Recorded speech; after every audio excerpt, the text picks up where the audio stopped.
Thanks for covering the bill. I went ahead and canceled yours. Staying in a luxury hotel on my wife's dime? Life doesn't get better than this. Haha. I hear my mother-in-law and husband chuckling loudly. By all means, have a great time.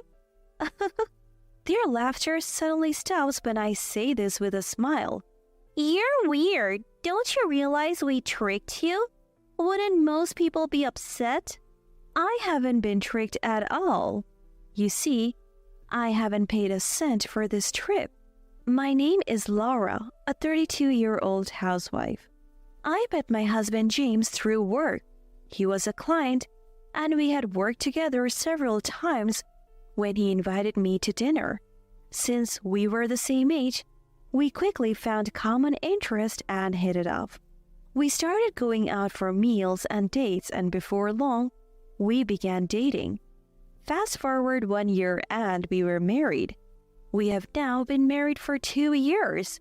But that doesn't mean our married life has been a continuous honeymoon. At first, James was incredibly kind and always treated me with care. So I put a lot of effort into housework to make him happy. James wanted me to be a stay-at-home wife, so I quit my job and fulfilled that role. Every day I prepared breakfast, made lunch, and cooked elaborate dinners. I also kept the house clean, doing the laundry and all sorts of chores diligently. Life is so comfortable with you around. You're really helping me out. James used to say that and appreciate my hard work. I was able to give my all each day because of that. However, as we reached the 2-year mark, the spark we had as newlyweds seemed to fade. Lately, I've noticed James growing more indifferent. No matter what I do for him, he doesn't seem to react anymore. Tonight, I made your favorite fried chicken. Alright. Was work tough today? Yeah, I guess so. I filled a bathtub for you, so feel free to take a bath whenever. Yeah, whatever. My husband seemed disheartened whenever I spoke to him, offering nothing more than half-hearted acknowledgments. He used to come home from work on time when we first got married, but he's been coming home later and later. He also started going out for drinks without telling me, which often resulted in wasted dinners I had prepared. Is this what they call the 7-year itch? I miss the good old days when we were a loving couple. Was that too much to ask for? But there was another thing bothering me. It was the presence of my mother-in-law, Rose. Ever since we got married, she has never been fond of me, always finding a reason to complain. You are so plain. Can't you wear something more colorful? You probably can because your face is plain too. The food you cook is bland and not even tasty, just terrible. I seriously questioned her character, wondering why she was so mean.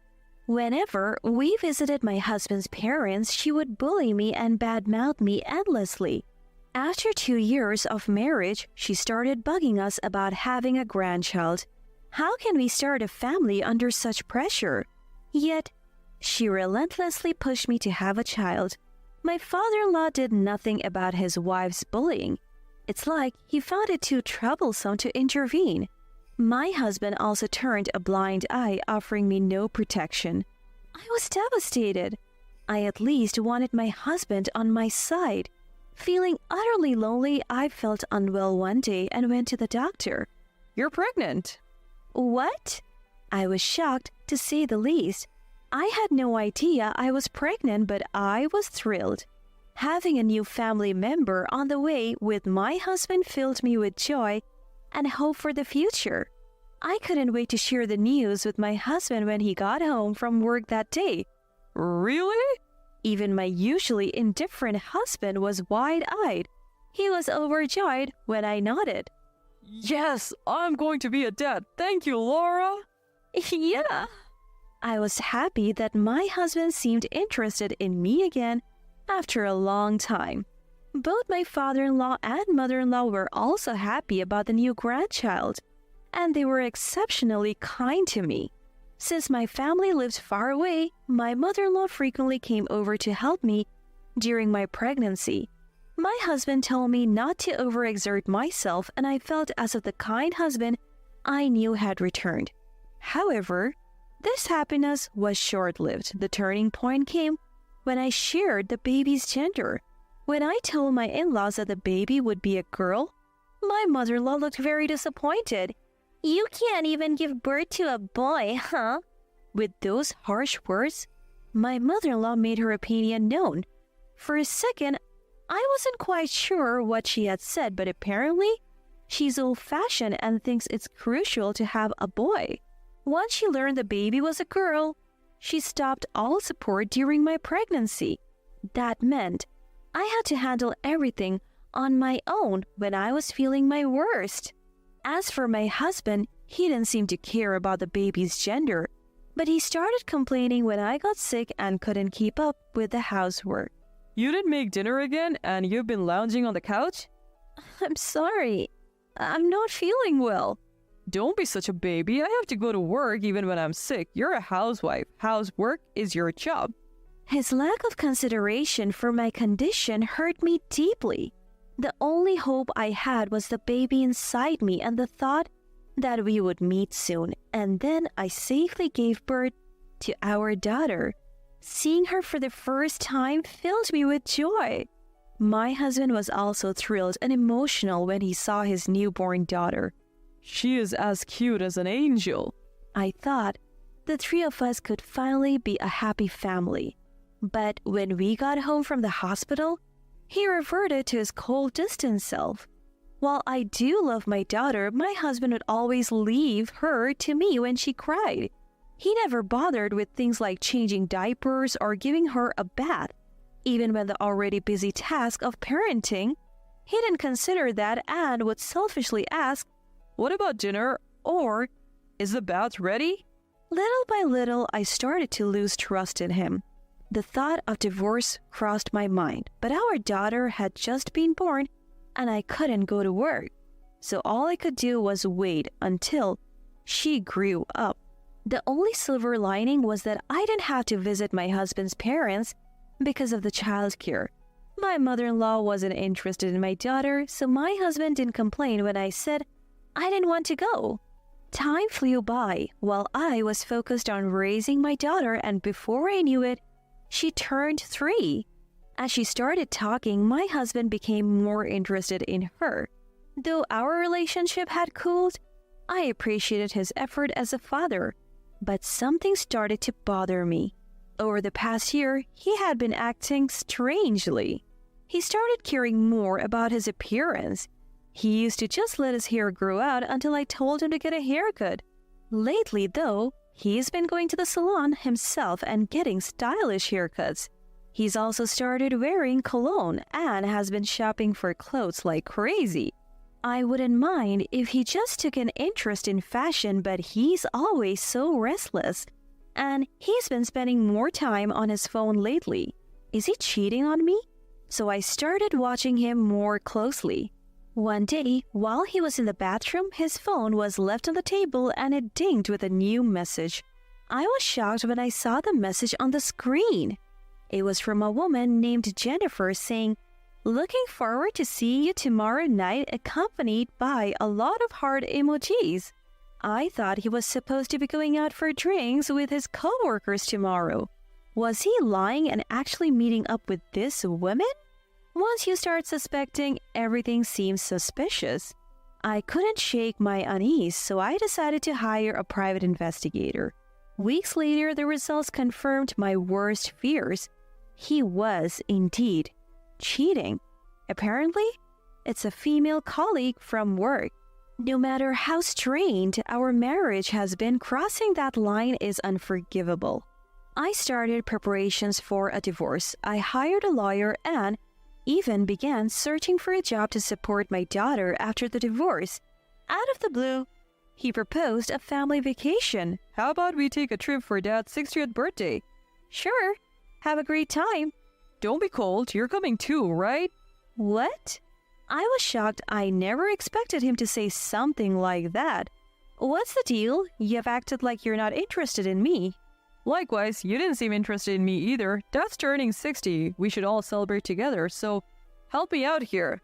I didn't really want to go, but when he mentioned the dates, I came up with a plan. Fine, we will leave our daughter with my sister. Thanks. Also, you can handle the hotel and flight bookings? What? I'm busy on weekdays, so I would like you to take care of it. All right. Really appreciate it. Just put it on the credit card. I'll pay you back later. What? Apparently, there are benefits if we pay by credit card. Well, all right. I was hesitant but came up with a plan for that too. He was delighted that I agreed to handle everything. But I was delighted for a different reason. It's time for revenge for betraying me. About a month later, the day for father-in-law's 60th birthday trip arrived. I drove to the airport with my husband. There, we finally reunited with his dad and mom after a long time. A long time no see, Lara. It's been a while. You haven't changed a bit, still looking plain as ever. And Rose, you're still carrying extra weight. As I see that, the expression in my husband's family goes stiff. What the heck? You can't just say that, how rude. You need to apologize to Mom. Will Rose apologize to me for calling me plain? Why would I apologize? I just stated the facts. So did I. Hey, enough. Don't insult Mom. At this point, I had nothing to lose, so I wasn't hesitant to pick a fight with my mother-in-law. Oh, could it be that you're not overweight but actually pregnant? You look about the same size as when I was pregnant. My apologies for the mistake. What's wrong with you? We haven't seen each other in ages and this is how you talk to me? And you can't even have a son? I really could care less if you call me useless, but for the record, I'm not showing like you are, Rose. I keep provoking her and my mother-in-law storms off saying, I can't stand to look at your face anymore. My husband says, Cool it. Take some time to clear your head. And walks away with his parents. With a few hours to kill before the flight, they probably went to some cafe. I was relieved to have some time to myself, so I hung out at a coffee shop. Then my husband texts me, Come to the gate soon. When I arrive, I see my mother-in-law leaning on my father-in-law. What's going on? I ask my husband. She got dizzy from being so angry at you.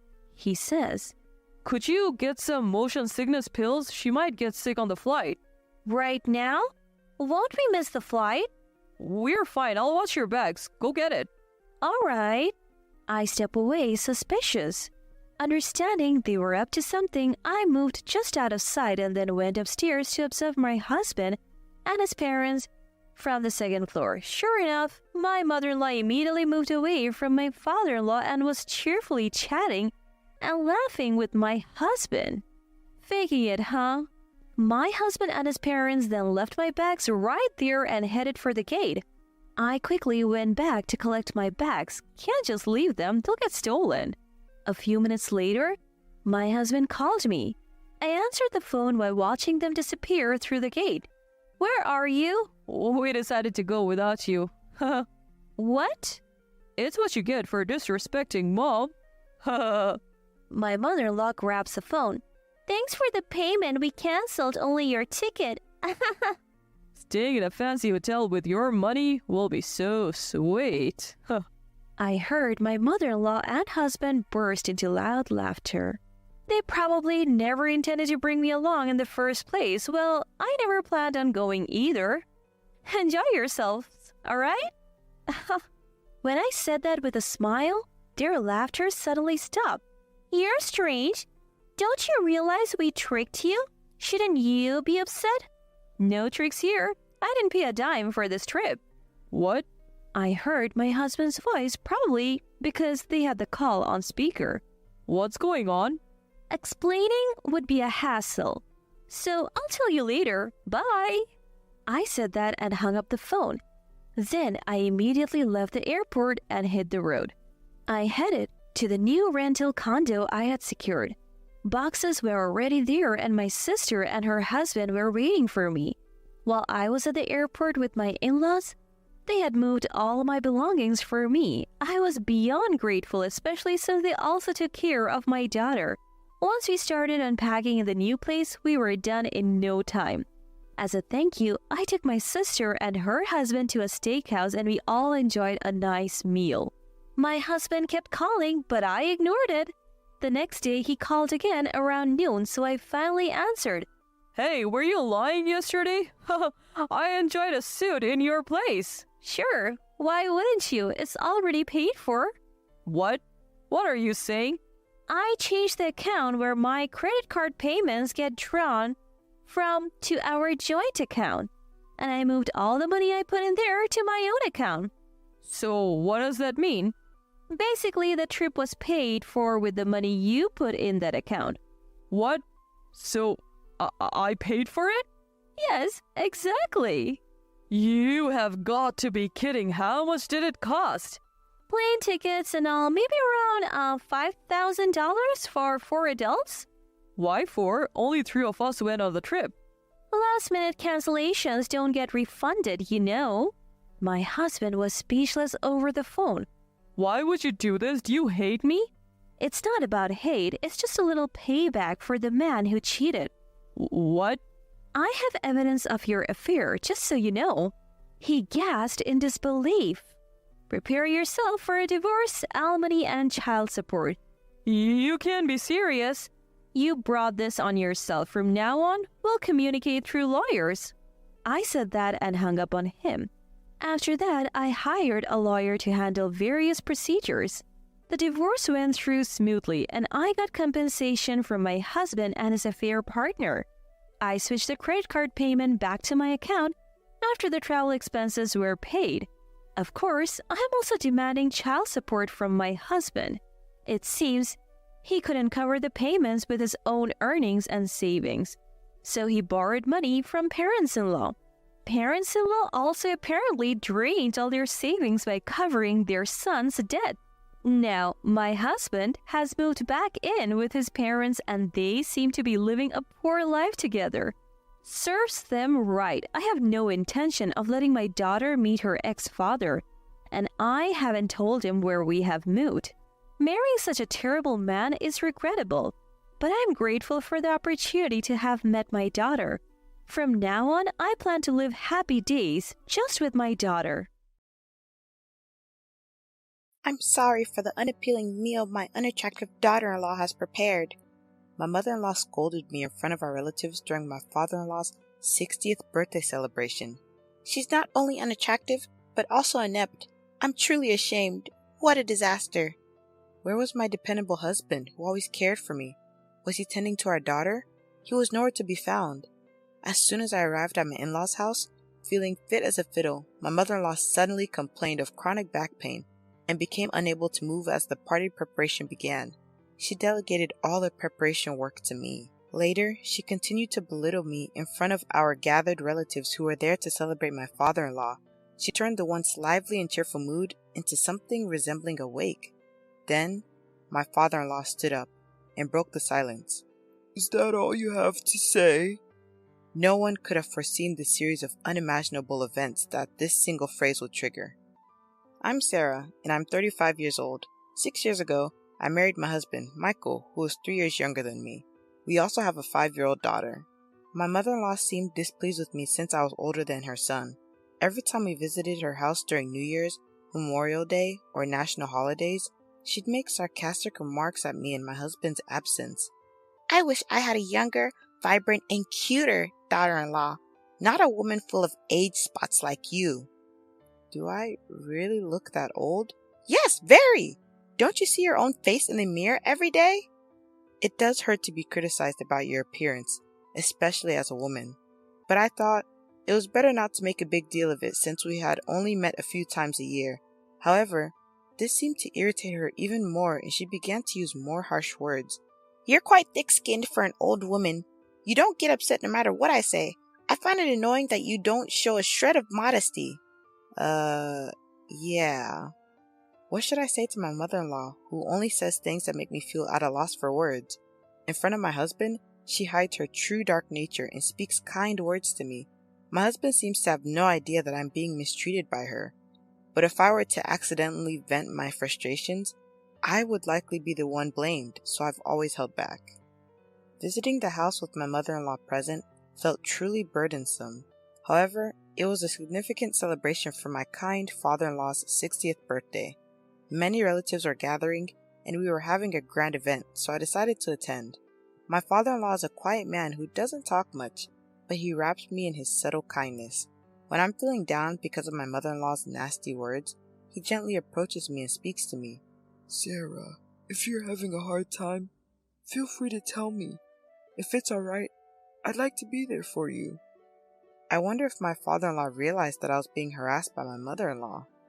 But to protect me from further harassment behind the scenes, he consciously refrained from openly supporting me.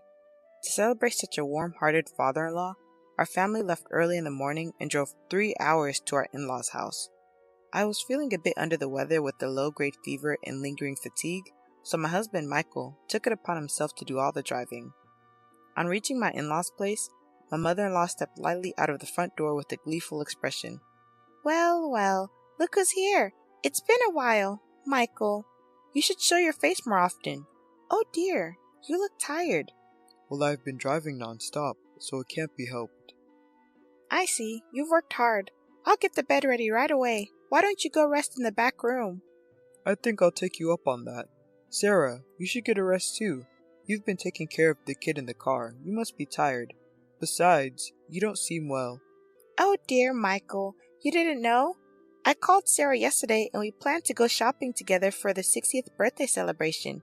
You go and rest. Sarah, once you've put the luggage at the entrance, we'll head out." Of course, no such communication had come, and I don't remember making any such shopping promise. Having looked after our energetic 5-year-old daughter, I'm exhausted, and since I'm not feeling well, I'd like to rest too. Since Sarah's not feeling well, let her rest. The shopping can be done by you. "But it's your father's big celebration. I want to choose the best ingredients with Sarah. Sarah, you'll keep your promise with me, right?" She certainly knows how to make a good excuse. Without giving me a chance to refuse after setting down the luggage, she forcefully pulled me by the arm and shoved me back into the car we had just gotten out of. Then, glaring at me fiercely, she snapped, "I don't think you need time to rest." However, right after that, she switched her expression to a big smile and loudly said, "Thank you for driving the car. I'm so happy." Knowing my mother-in-law, if I opposed her now, it would surely make the whole day a disaster. I reluctantly got into the driver's seat. "I'm fine, so Michael, you just rest. I'll go shopping with mother-in-law." As I tried to hand over our daughter to Michael, mother-in-law took my daughter from my arms and swiftly seated her in the child seat, quickly closing the door. "Looking after the child is a mother's duty. Well, Michael, we're off." Once she got into the passenger seat, her sweet tone from before completely changed as she started berating me. "So, you can't even look after your child properly? Stop using Michael for your convenience. You're just an incompetent daughter-in-law who's only aged." What was terrifying was that she maintained a sweet facade since Michael was still nearby. Oblivious to all this, Michael waved us goodbye.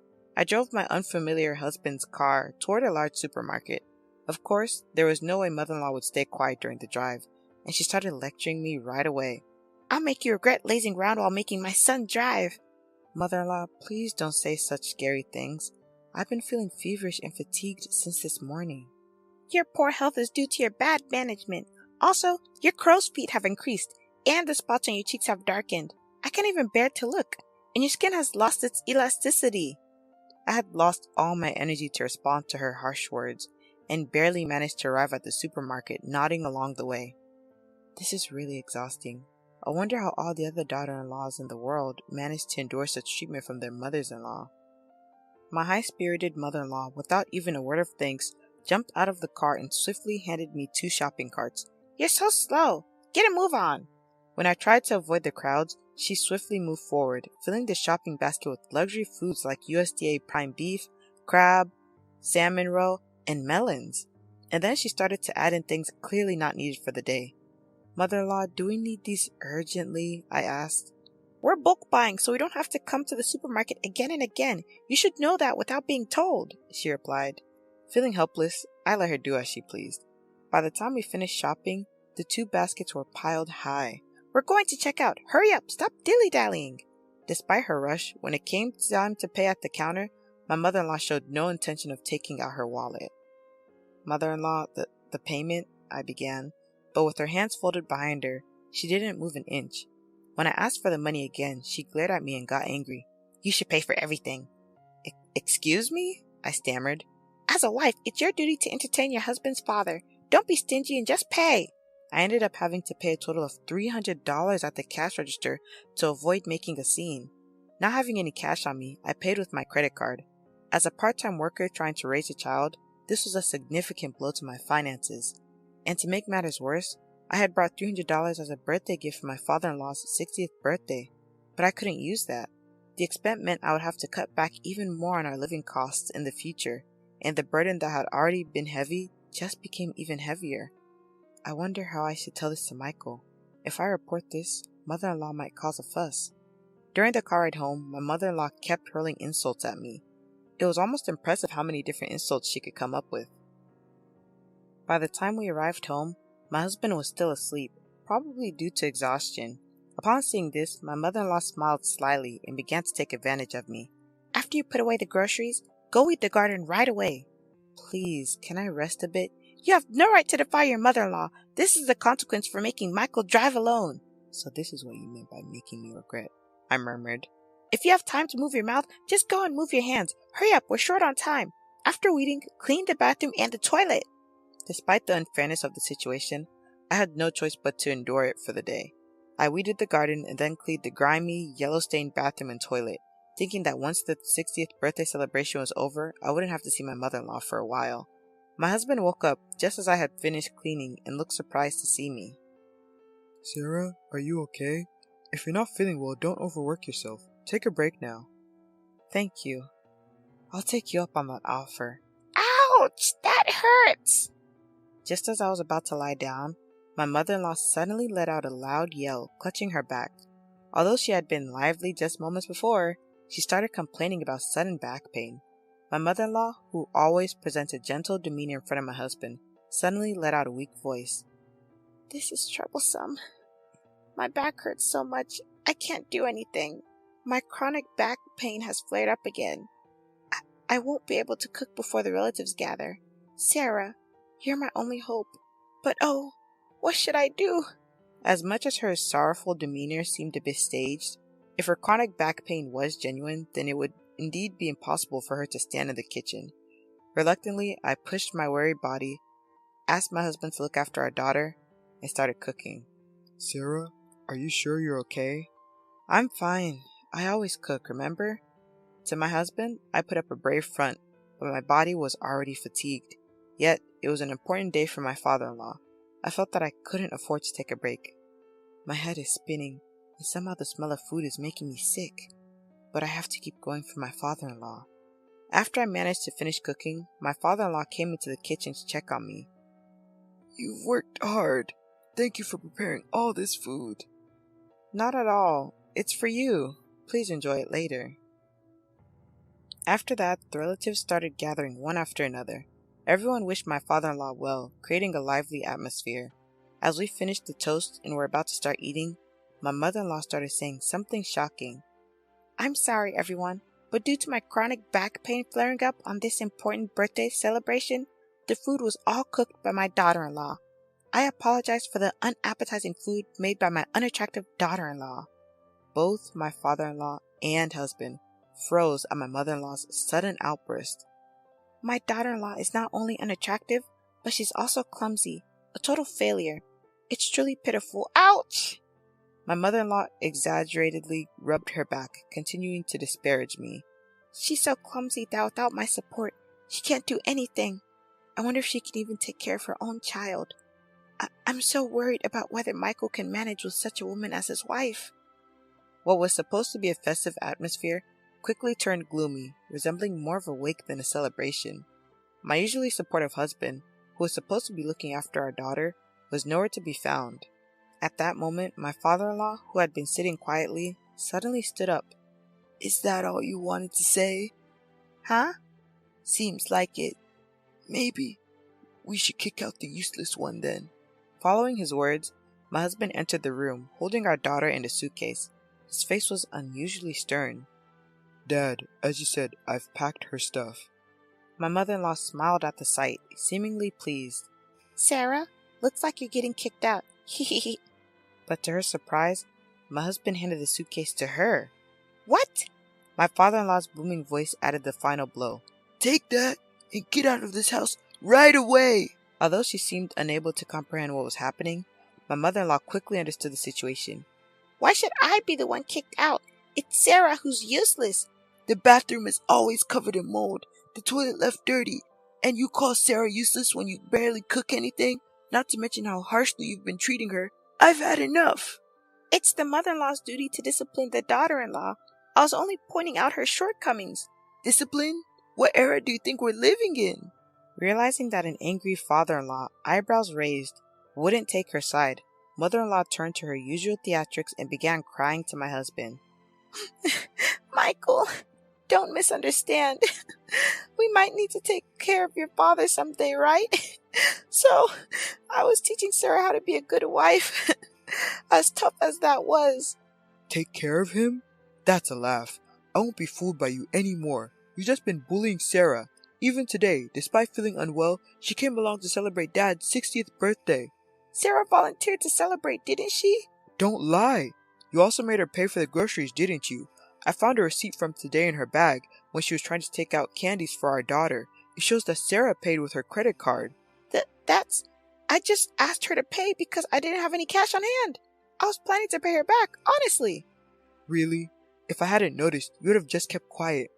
I've turned a blind eye to the common mother-in-law and daughter-in-law issues, but you're going too far.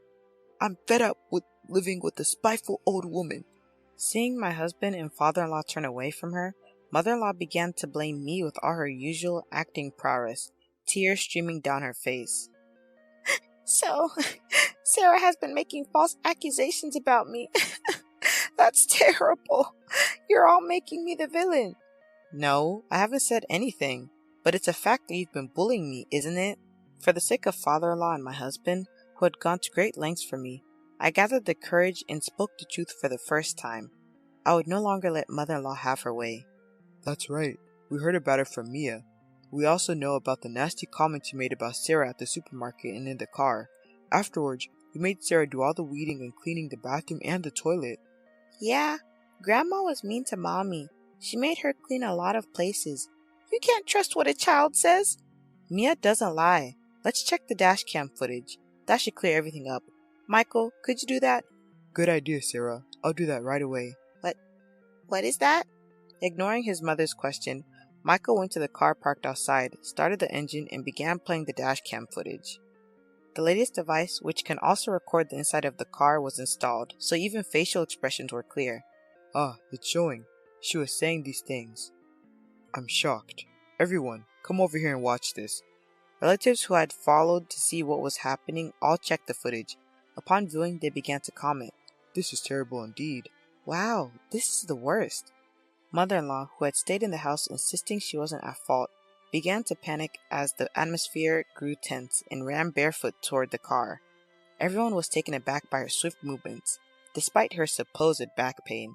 So, the back pain was just an act then. I'm all better now. After casually responding to my words, she tried to awkwardly seat herself in the driver's seat to turn off the dash cam. But she was firmly held by my father-in-law, making it impossible for her to move. Stop this right now, don't look at them! But it was too late. No amount of yelling could help her. With all her misdeeds exposed, my mother-in-law, stunned and speechless, sank down helplessly. That's when my father-in-law casually handed her a single piece of paper. I filled in my part. You just need to write your part and submit it. What? Isn't this a divorce form? I had it prepared just in case. I never thought I'd have to use it. Don't ever cross my doorstep again. Wait a minute. I promise to stop harassing Sarah. Please forgive me. The sight of my mother-in-law begging for forgiveness with tears in her eyes was truly pitiful. But this too was likely an act. I firmly pushed my mother-in-law away. You let the cat out of the bag about bullying your daughter-in-law at the end. I will never forgive you. You might want to leave before the neighbors gather around. Oh no, this is terrible. The commotion attracted the attention of neighbors who watched from a distance.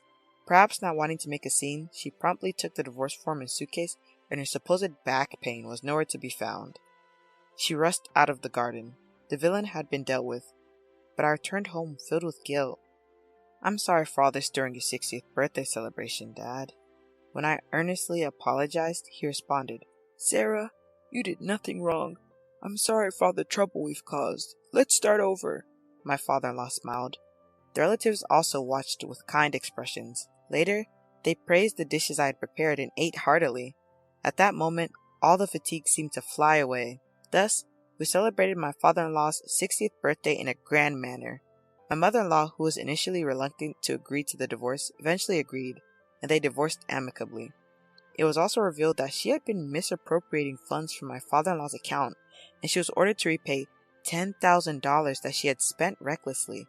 Unable to find work due to her lack of experience, she now works as a janitor in an office building late at night. With barely any money left, she lives in a rundown apartment that's seen better days. On the other hand, I found out that I was pregnant with my second child. It seemed that the feeling of discomfort I had earlier was due to my pregnancy. 5 months have passed since then, and my husband Michael has been very caring. The ultrasound revealed that we're expecting a boy. Both Michael and my father-in-law are looking forward to his arrival. Already excited, my father-in-law sent over blue baby clothes. My adorable daughter is overjoyed at the thought of having a younger brother, and practices taking care of a baby with her dolls every day. Watching her gives me immense happiness. My name is Myra. I reconnected with Corey, my current partner, at a high school reunion. Back in high school, we just knew each other's names and faces. But we hit it off at the reunion after sitting next to each other and started dating soon after. Corey proposed to me recently, so we're getting married. I had met my future in-laws, father-in-law, and mother-in-law a few times since Corey and I started dating. The only person I hadn't met was Corey's sister, Kristen. While father-in-law and mother-in-law always welcomed me warmly, Kristen would never come out of her room, and it's been bothering me. What does Kristen think of me? Don't worry about her. She's just shy. On the day of the family meeting, Corey tried to calm my nerves by saying that Kristen was just shy. I felt relieved hearing Corey's words, but we soon discovered that the assumption she's just shy was a major mistake. We're so happy that you're going to be Corey's wife. Corey, you've really stepped up. Make sure you make Myra happy. I will. Both father-in-law and mother-in-law were thrilled when we told them we're getting married. Just need to tell Kristen too, mother-in-law said, leaving her seat. As Corey, father-in-law, and I were chatting, a loud voice came from Kristen's room. What? Startled, we heard the sound of a door slamming. Kristen stormed into the room and glared at me. I will never accept this marriage. As I stood there shocked, mother-in-law followed Kristen, saying, Hold on, Kristen. But Kristen didn't stop. Marriage is disgusting. Just the thought of having strangers in the house is bad enough. But getting married? Seriously, no way. That's just gross. Kristen! Father-in-law raised his voice in anger, but Kristen ignored him, scanning me from head to toe. Then, crossing her arms, she snorted. Corey's taste in women is just awful. Why on earth would he marry someone as unattractive as you? Just thinking about what the kids would look like sends shivers down my spine. Can Corey even handle raising a child like this?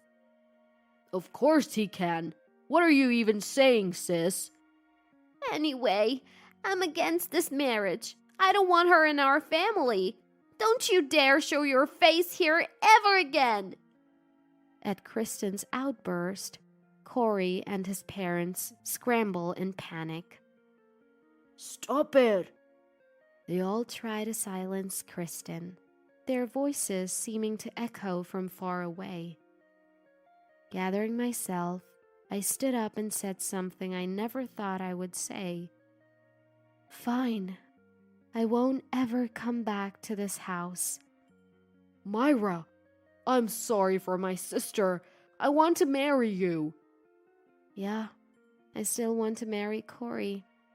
We will get married, but I will never come to this house again, and I will never see Kristen for the rest of my life.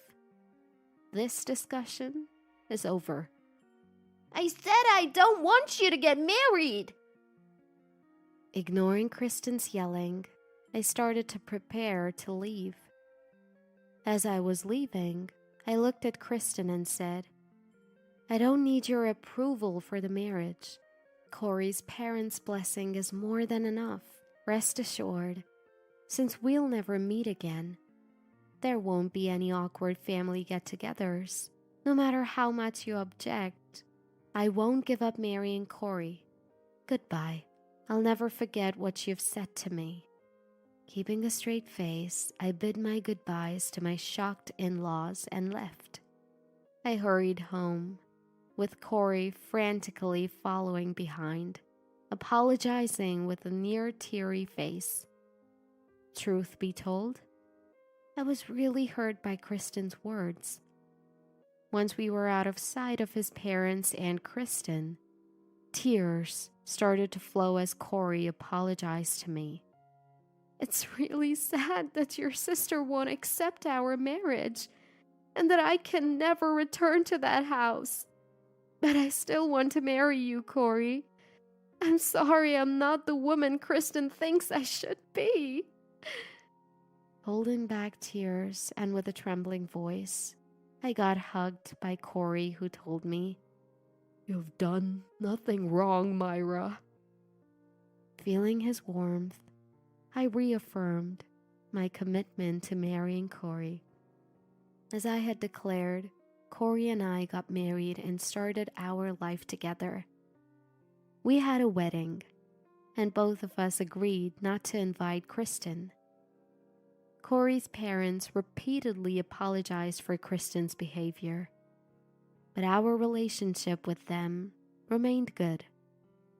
Blessed by the family, except Kristen, Corey and I started our married life. However, Kristen was furious when she found out we got married. She yelled at Corey over the phone on our wedding night. Why did you marry such an awful woman? This is the worst. Corey eventually just put his phone aside. Fed up with the noise, he finally said, Just leave us alone, in a tired voice as he hung up. Since then, our marriage has been problem-free. Since I had declared that I wouldn't visit my in-laws, I haven't been to their place since that day. Instead, my in-laws, concerned about our lives, have been visiting us occasionally. Whenever they visited, they apologized for Kristen's behavior, to which I would reply, It's okay. I'm happy I married Corey. Looking back, I think it's a good thing we've cut ties with Kristen, who is quite a handful. If we hadn't, I shudder to think we'd still be hearing complaints from her.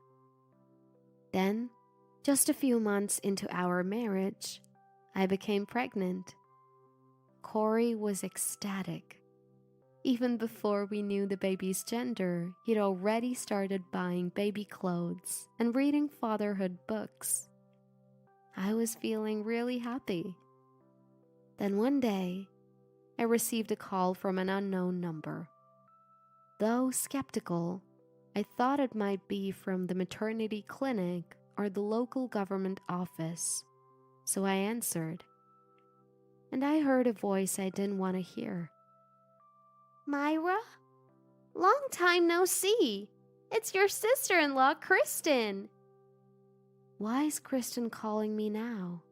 especially after she so adamantly rejected me becoming part of the family. Confused, I muttered, "Why?" And Kristen filled me in. "I found your number in Mom's phone," Kristen informed me. "Corey has blocked me, so I thought I'd tell you." "Tell me what?" Speaking in a much gentler tone than I remember, Kristen dropped a bombshell. "I'm getting married to Ronald, a classmate of you and Corey." Ronald was indeed our high school classmate. According to Kristen, they started dating through a work connection, which happened to be Ronald. Both Kristen and Ronald work locally, so it's not surprising they'd cross paths. But I couldn't hide my shock that Kristen, who had been so against marriage, was now planning to tie the knot. "You're getting married? You, Kristen?" "Yes. Why the surprise tone? It's rude. Ronald will be at the next family meeting, so you both should come. It'll be weird if you weren't there." Okay. Had Kristen forgotten everything she had said and done? She had yelled at me, humiliated Corey and her parents, and never once apologized. I felt the back of my head heat up with anger. "We'll be looking forward to it," I said, keeping my cool. "Just so you know, don't mess this up. If you ruin my marriage with Ronald, you won't get away with it." After being told off by Kristen, I stood in front of the calendar. I circled the date Ronald told us he'd be coming for a family meeting at my in-laws. I waited for that day with bated breath. Days passed, and finally the day Ronald was set to visit arrived. Corey and I dressed up nicely and left our house to greet him. When we reached the front of my in-laws' property, it seemed Ronald had just arrived. Seeing Ronald and Kristen waving at us from their car, Corey and I smiled back. "It's been a while since the wedding. Myra and Corey, how have you been?" "We've been good, Ronald. Myra's expecting, actually." "Really? Congratulations." Ronald greeted me with his familiar, warm smile from high school. He leaned in towards the baby bump and said, "Can't wait for you to join us, little one." "Thank you," I replied. Standing next to Ronald, Kristen walks onto the property of her in-laws and gently says, "Let's go." "No," I responded with a smile.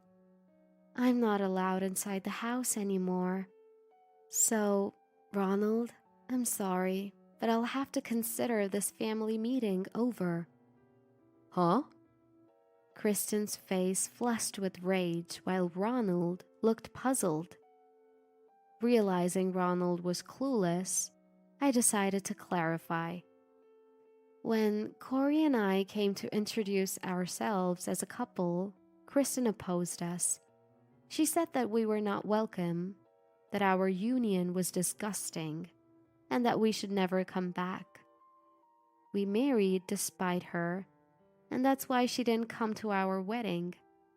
"What? Kristen told me she was sick during the wedding." "That's not true. Myra, what are you talking about? Stop lying." Trying to suppress her anger, Kristen spouts lies. I can't help but chuckle. I mean, come on, Kristen. You've got amnesia or something? You've made fun of me countless times. You even told me to my face that I'm ugly. You said that the baby I'm expecting will have my face. And you questioned if Corey could raise such a child. Forgotten all that? Ronald, everything Myra is saying is a complete lie. What are you talking about, Myra? Stop saying stupid stuff. Kristen, just so you don't forget, let me remind you, I will never enter this house, and I will never forget what you've said to me. Kristen looks at me with cold eyes and forcibly grabs my hand. Enough of this nonsense! Even Ronald is losing patience. Let's get inside. Corey and Ronald release my hand from Kristen's forceful grip. Ronald?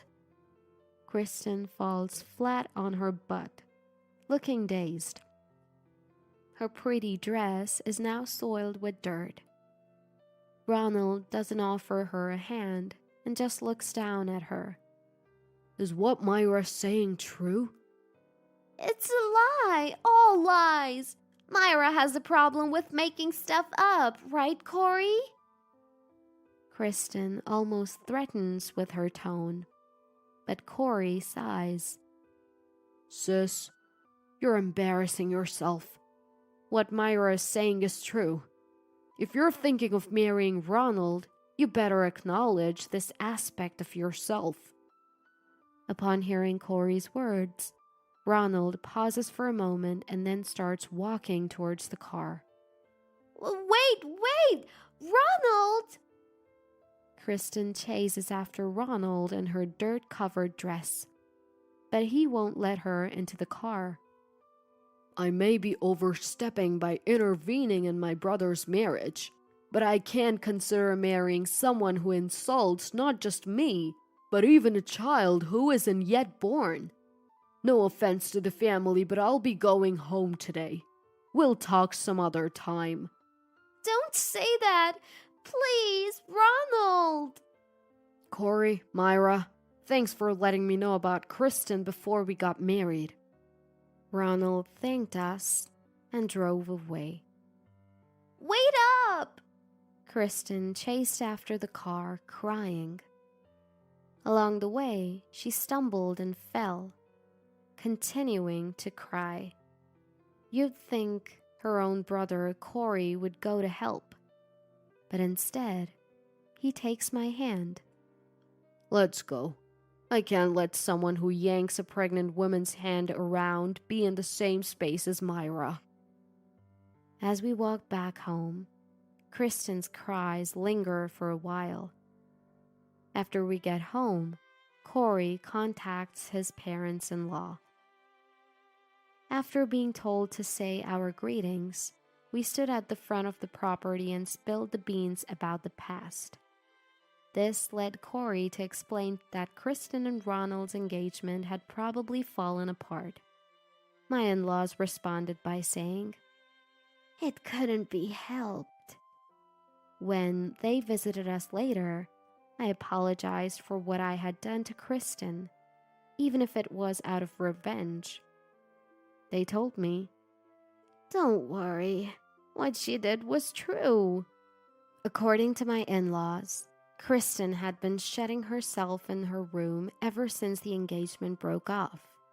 Ronald has a stable government job, and Kristen, who had thought she'd be living a stable life too, quit her job early on and is now unemployed.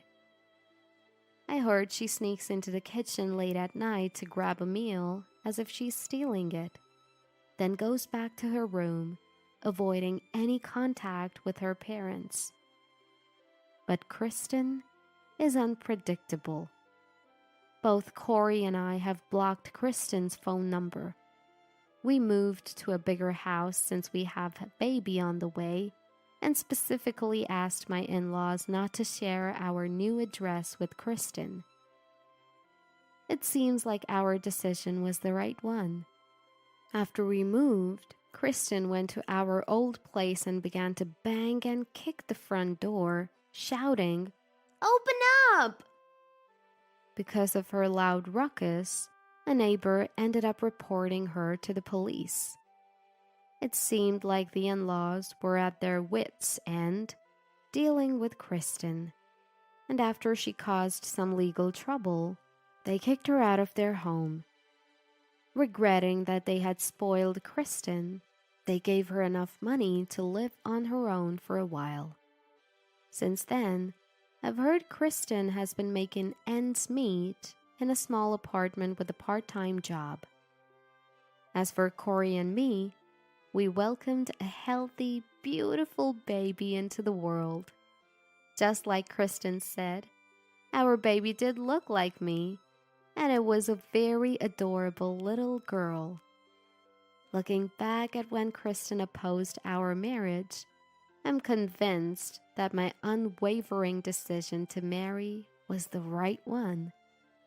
Thanks to the courage I had back then to stand up to Kristen, I'm now enjoying a happy life with a loving husband and a cute daughter. You're getting married? It all started one day at our usual dinner table. My oldest son, Brad, started off by saying he had something to tell me. My name is Mary. I'm 51 and I work part-time. I still feel young mentally, but there's nothing I can do about physically getting old. But my sons, who have grown up to cover for my declining energy, are my pride and joy. Brad, my eldest of 3 sons, has decided to get married. I knew he had a girlfriend, but it's finally happening. So Brad is getting married, huh? That means you're getting old, honey. Well, I guess no beer for you tonight, then? Just kidding. I ignored my husband's stupid joke and looked at my son's face. The other 2 are away in college, so the only one living at home is Brad, who's now working. He's matured a lot in his 3rd year of work. Since deciding to get married, he seems even more manly and dependable than ever before. Tonight, we will toast in celebration. After my husband tearfully apologizes to me, saying, I'm sorry, you're forever young and beautiful. I granted him a single bottle of beer. According to my son, they are at the stage of discussing things like checking out wedding venues and deciding on a ring. The actual date is still up in the air. First, he said he wanted to bring his fiancée over to meet us. Marriage is a significant milestone in life, after all. I want them to have a wonderful ceremony. I know the stars of the show are my son and his wife-to-be, but I'm feeling a bit excited. Maybe I'll even get a new dress. My husband is going on about how beautiful I was in my bridal gown. Maybe I'll treat him to some more snacks. Then the weekend came. My son's future wife arrived. Hello, I'm Alice. I was surprised at the casual greeting, but I guess that's just how young people are these days. Alice was a part-time employee at my son's favorite cafe. She was smitten with my son, and after a determined pursuit, they started dating. As the conversations came to a pause, my husband turned to me and said, Ah, yes. I nodded back at him. We have something important to tell you, Alice. The 3 of us, my husband, myself, and our son, had discussed this and decided to tell her. The truth is, Brad isn't our biological son. Alice's eyes widened in surprise at these words. It must be a shock. He's my nephew. Brad is my brother and his wife's only child. But they passed away in an accident when he was very young, so we adopted him. But he's like a son to us. We consider him our eldest. Please, take good care of our son. As my husband and I smiled, she fell silent. Perhaps she was struggling to respond. Well, let's leave the heavy stuff there. So, when and what kind of ceremony are you thinking? My husband ended the somber topic with a cheerful smile and switched to a brighter topic. I would like to wear a traditional white wedding dress if possible. As she said this, she looked at my son's face. My son smiled brightly and nodded. Oh, that sounds wonderful. It's a once-in-a-lifetime event, so it needs to be perfect for the bride, I said, at which point Alice pulled a strange face. For a moment, I thought she was glaring at me. Was it my imagination? Before I could ponder further, her face had already returned to its usual expression. And what about you, Brad? What kind of wedding do you want? No, we don't need your opinion. Alice immediately responded when my husband tried to engage our son in the wedding talk. What? The three of us were surprised and looked at Alice, who seemed puzzled by our reactions, as if she couldn't comprehend what was wrong with her statement. But you said it yourself, didn't you, Auntie, that it needs to be perfect for the bride? The groom is just a bonus. I'll have it my way. Her radiant smile left Brad speechless, and I was taken aback by her calling me Auntie. But surely Brad's wishes should be considered too. No worries. Leave everything to me, and it'll be the best wedding ever. Just make sure you work hard and contribute the funds, Brad. Her unstoppable energy and audacity left us all speechless. What a remarkable girl. And all I could do was nod in agreement. A few days later, we had a meeting with both families at a nice restaurant. This time my husband's mother was present too. She wasn't able to join us last time because she was at an adult daycare center. She was excited to meet her grandson's fiancé, and despite using a cane, she was quite energetic. Sorry for the delay. Traffic was a nightmare. Alice talked in a really casual way, even though we had only met once. I noticed our parents in the background. They both shyly waved and quickly took their seats. The atmosphere was somewhat awkward. Without much conversation, we all quietly ate our meals. It was the moment I drew a breath to make some small talk. Alice suddenly spoke up. Granny, do you have trouble walking? That's right, dear. Old age has taken a toll on my legs. I absolutely refuse to care for you, Alice declared out of the blue, causing a moment of stunned silence. Someone went, "Huh?" It was probably my mother-in-law, but it could also have been me.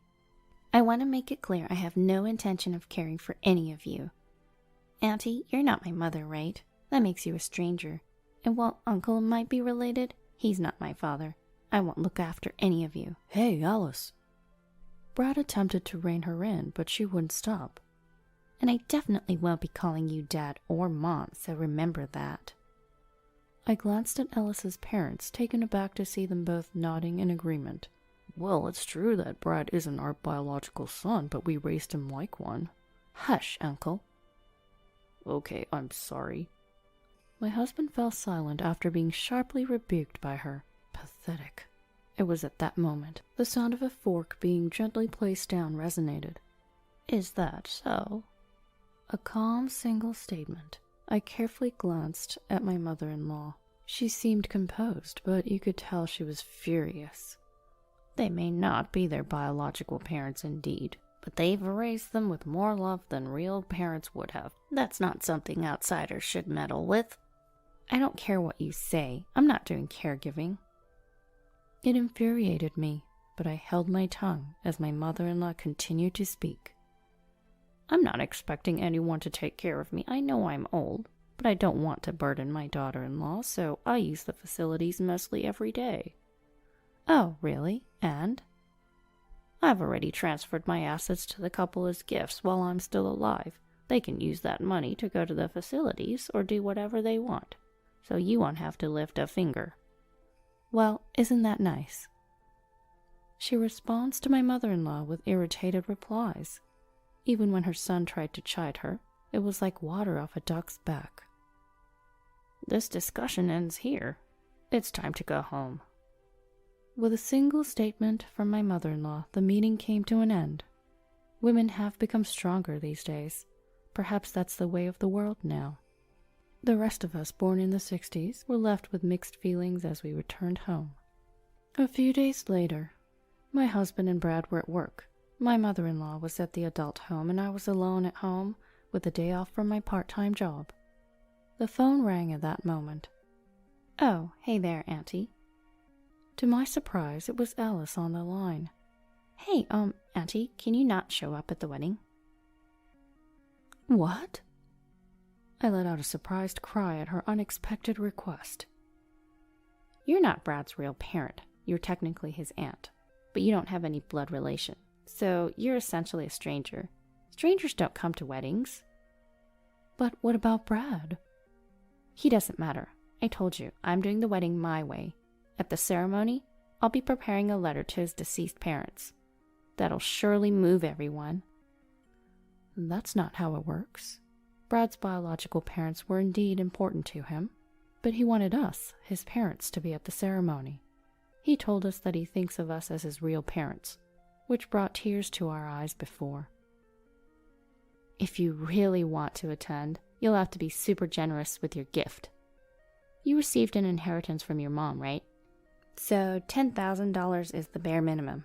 If that's the case, I might let you sit in the far corner of the relative seats. How could you say such a thing? If you don't like it, fine. Don't come to the wedding. Oh, but you still have to give a gift. Wire transfer or registered mail is fine. Bye. She hung up the phone as if she had said everything she needed to say. It was like a whirlwind of a phone call. That night, Brad was going to be late due to overtime, and my husband was out for drinks. It was just me and my mother-in-law at home. A quiet strategy meeting time. Alice seems to dislike me. That's a problem. My mother-in-law sighed at my words. Let's make her like us then. Simple and clear. If we're disliked, we'll make ourselves liked. And so my mother-in-law and I stayed up late into the night hatching various plans. The sight of us grinning in satisfaction, saying, "Perfect, let's do this," made my husband, who had just come home, dumbfounded, but that's another story. Here to collect some cash. The next day at lunch, when I called Alice and told her we had something to give her, she came right away. Does she think every gift is cash?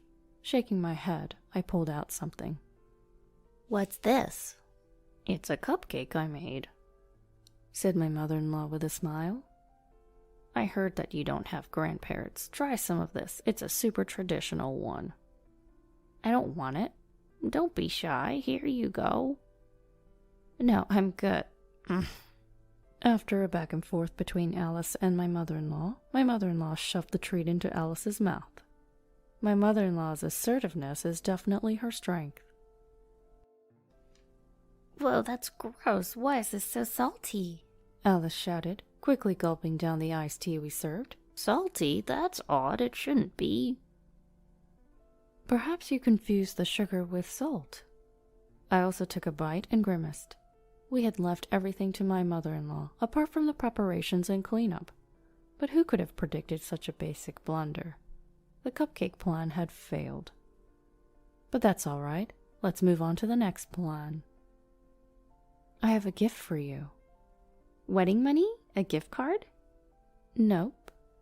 What I handed her was a slightly larger paper bag. Looking at it, it was clear it didn't contain money, causing a frown to crease Alice's forehead. What's this? It's a dress. I hope you like it. It's gross. This isn't my taste at all. I would rather have money. Money! When she's this blunt about wanting money, it makes you not want to give it to her. I seriously thought about the dress that looked good in her. Not having a daughter, I'm not really familiar with the fashion trends for young women these days. I had consulted with the store clerk, but it seemed like it wasn't successful. It's a real blow. And another failed plan. It feels like we didn't get closer, but rather things got even worse. That's enough. I don't want anything else. Just give me the cash. A cash gift is what represents the spirit of celebration. Don't you want to celebrate your son? Of course I do. Then I'll give it to my son. The wife should manage the husband's money. That's only natural. Just hurry up and hand it over, old woman. So this is her true nature, I thought, feeling saddened. Is my son really going to marry her? Who are you calling an old woman? I'm still spry. You're an old woman just by saying spry. Actually, you're a granny. Alice was saying whatever she wanted. As I wondered what to do, I was suddenly surprised by a voice saying, "I'm home." Brad, wait, what happened at work? Alice started to panic. She was probably worried about being overheard. We went bankrupt. Huh? Did your father do something? Alice's misunderstanding echoed throughout the room, followed only by silence. Bankrupt. The company. It's gone under. Bankrupt? Gone under what? It wasn't just Alice that was surprised. My mother-in-law and I were both taken aback. Alice grabbed my son's slumped shoulders and started shaking him. What does bankrupt mean? Jobless? Penniless? What are we going to do about the wedding?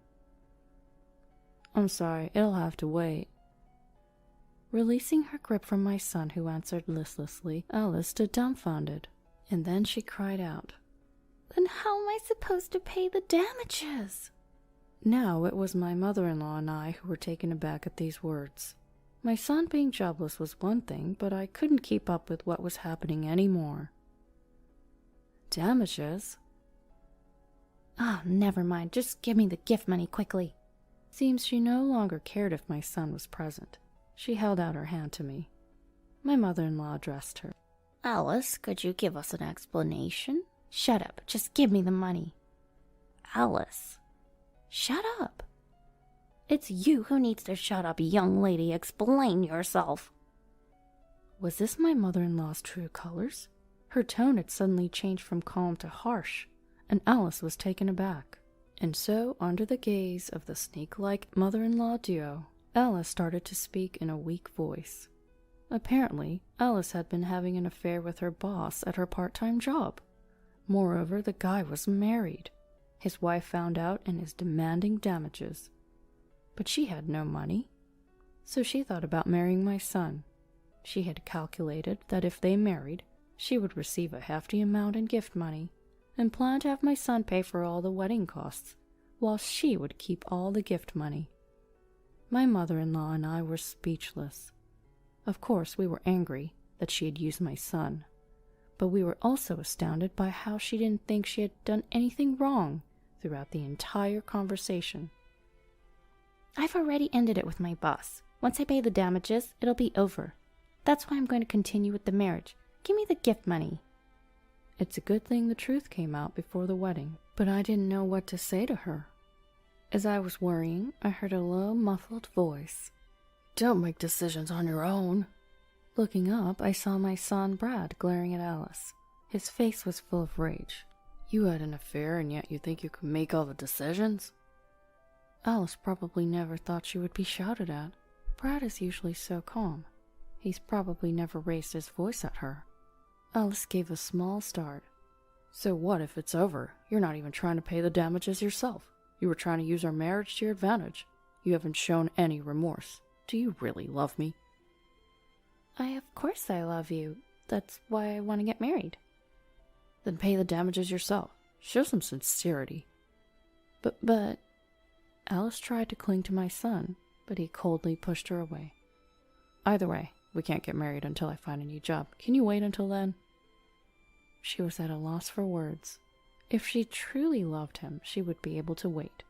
She would say she would support him. But those words didn't come from her. What's enough is enough. Out came her words of frustration. Enough? I never even liked you to begin with. I thought you could bring in some money, but I don't need a jobless, penniless man. At last, Alice showed her true colors. Perhaps that was her true feelings. She shouted and left the house. Was Brad really okay with this? I noticed Brad shaking when I turned around. Is he crying? Just as I was about to reach out to comfort him. My son suddenly burst out laughing. Was he broken from the shock? It was a lie. Huh? A lie? The company's not bankrupt. Business is doing well. I just came back to pick up something I forgot. Turns out the bankruptcy was a lie. In reality, my son had come home during his lunch break to pick up something he had forgotten. He saw the three of us there together and listened to our conversation. My son, suspicious of Alice, who kept insisting on money, had set a trap for her. I'd heard that when a lover becomes jobless and penniless, their true nature shows. I wanted to test it. And the result was damning, to say the least. Don't you love her? I asked. My son looked a little sad. I loved her enough to want to marry her, but you can fall out of love in an instant. Maybe in that sense, I didn't love Alice all that much either. In that case, it might have been for the best that the engagement was called off. I exchanged a look with my mother-in-law, and we both found ourselves laughing. As for what happened after, it seems the cafe where Alice was working part-time went out of business. Apparently the manager, who was Alice's affair partner, had to give up the cafe to pay for the alimony following a messy divorce. This was information from another regular customer at the cafe, as told by Brad. As for Alice, she had no means to pay the alimony herself and had to ask her parents.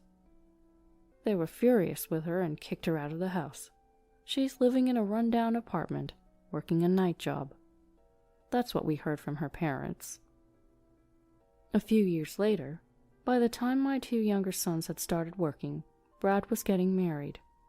His partner is a very nice woman. Thank you for raising Brad into a wonderful man. I'm not much, but I'm looking forward to getting to know you two better. Even knowing the truth, she thanked us like that, and both my husband and I were moved to tears. Seeing us like that, Brad gave a big smile. Congratulations, Brad. I'm sure your parents in heaven are also happy. When I said that, my wonderful son smiled softly and said, Yes, but I'm happy if my parents in front of me are also happy. At his words, I found myself crying again. Oh dear, here come the tears again. You're crying too much. You've aged and gotten so tearful. When my husband said that, I told him he wasn't going to be having beer tonight.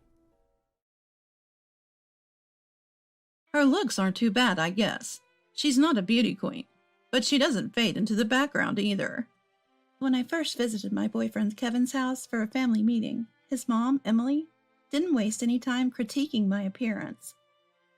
We had barely said hello. This was my first time meeting Kevin's parents. My name is Mia.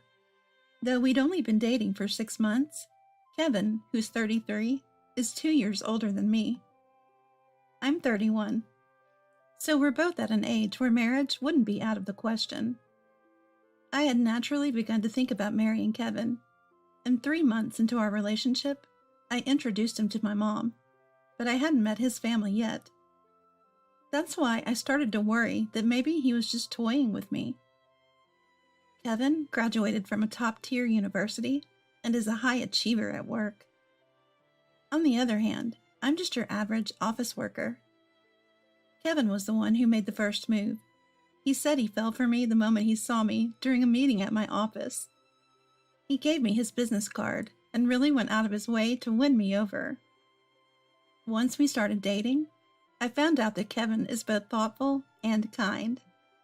But he's not a pushover. He's a genuine sportsman and really good-looking. He has a lot of friends and is quite popular with the ladies. Why hadn't such an awesome guy dated anyone before? He could have easily been married to a beautiful woman by now. Curious, I asked Kevin why that was. Apparently, his overly doting mom was the reason. It seems that Emily, Kevin's mother, has been consistently hostile toward all his previous girlfriends. So Kevin told me, "My mom is just nuts, okay?" And he's been reluctant to introduce me.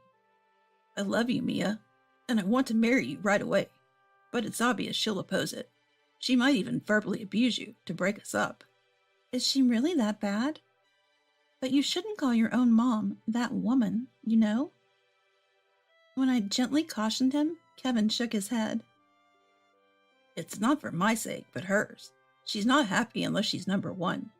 She believes she's always right and that everyone else should just fall in line. I've come to think of her as a different species." I couldn't believe that Kevin could feel so strongly against his mom. Doesn't your dad say anything? In my family, it was just my mom and me. My dad died of an illness when I was young, so I really don't know what it's like to have a dad. But I wondered why Kevin's dad would allow someone his son described as nuts to act this way. Kevin sighed. "Dad has just given up. He says she used to be reasonable when they first got married, but became more self-centered over time. Now he's just happy if she doesn't interfere with his work." "Oh, I see," I replied, but I still couldn't fully believe it. Based on my own mom, I thought that toxic parents like this were only in movies or shows. But the moment I met her, I felt what Kevin described as completely insane. Emily's sudden outburst left me speechless for a moment. Immediately, Kevin said, "Mom, that's rude," in anger. Andrew, Kevin's dad, also gave Emily a stern look and said, "Cut it out." But Emily didn't care. "What's the big deal? I'm just speaking my mind." Even though she claimed to be complimenting me, it clearly seemed malicious. Andrew just sighed and kept quiet. Kevin angrily retorted, "That's not a compliment. You're just trying to pick a fight." Emily laughed mockingly. "After all, Mia, you come from a single-parent home, right? You're not suitable for marriage with Kevin." More hurtful words followed. The first family meeting went like this from start to finish. I felt more drained than I had imagined. On the way home, when Kevin offered to drop me off, another argument broke out. Emily threw her hands up in exasperation. "Why do I have to drive Mia home when Kevin is already back? Mia, you need to speak up and say you don't need a ride. Just go home by yourself." "Mom, I said I want to take Mia home, so why are you blaming her? Are you losing it?" Kevin fired back, clearly frustrated. You see, Kevin is usually a calm guy.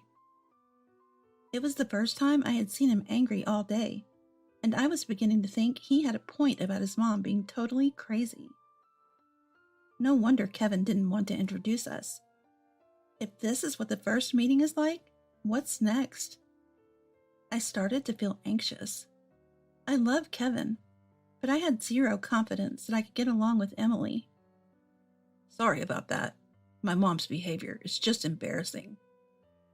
Kevin apologized as we drove home. "It's okay. Your mom sure has a unique way of seeing things," I responded cautiously. "Tell me about it. First she opposed our marriage, and now she says if we're getting married, it better be a big ceremony." Kevin sighed. In fact, just before at Kevin's house, his dad Andrew had asked, "What are you planning for the wedding?" Kevin and I are both in our 30s. Andrew seemed to think this meeting was for discussing wedding plans. In light of Kevin feeling embarrassed about his over-the-top mom, I proposed, "Maybe we can skip the wedding ceremony altogether. How about just taking some photos with both our families?"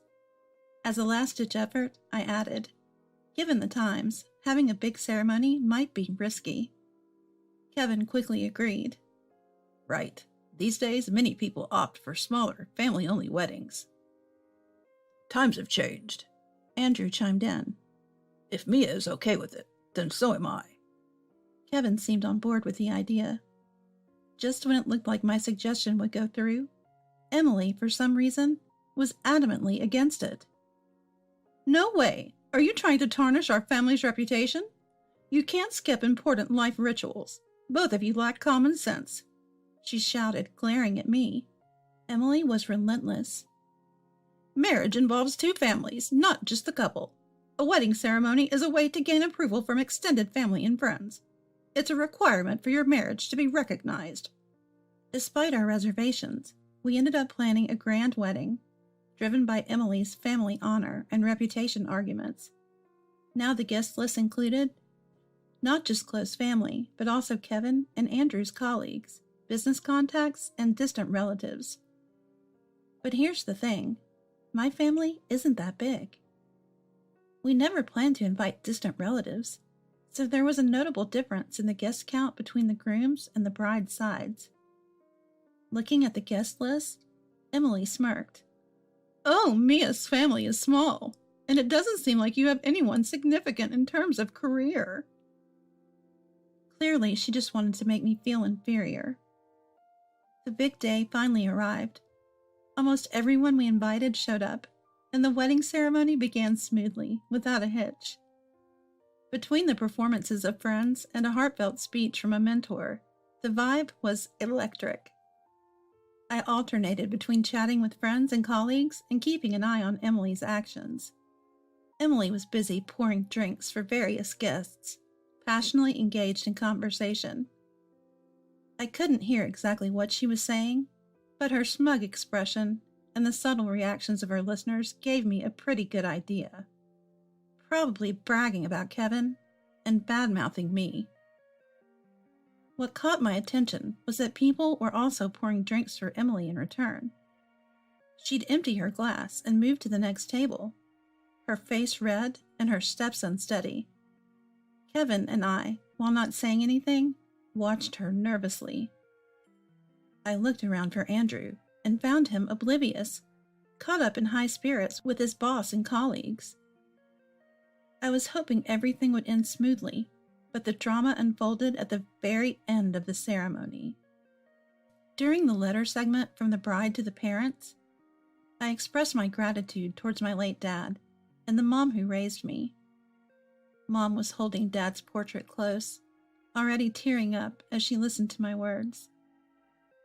I really can't thank you enough, Mom, for raising me as a single mom after Dad passed away. I remembered times when I was sad that Dad couldn't attend school sports events, and how I cried when I got teased for not having a dad. During my teenage years, I was defiant and stopped talking to Mom. I regretted not being more filial and cherishing our time together. I broke down halfway through reading, tears smudging my makeup. I was so emotional, I even got hiccups, but I managed to finish my speech. Sniffles and choked up voices filled the room as people were touched by my words.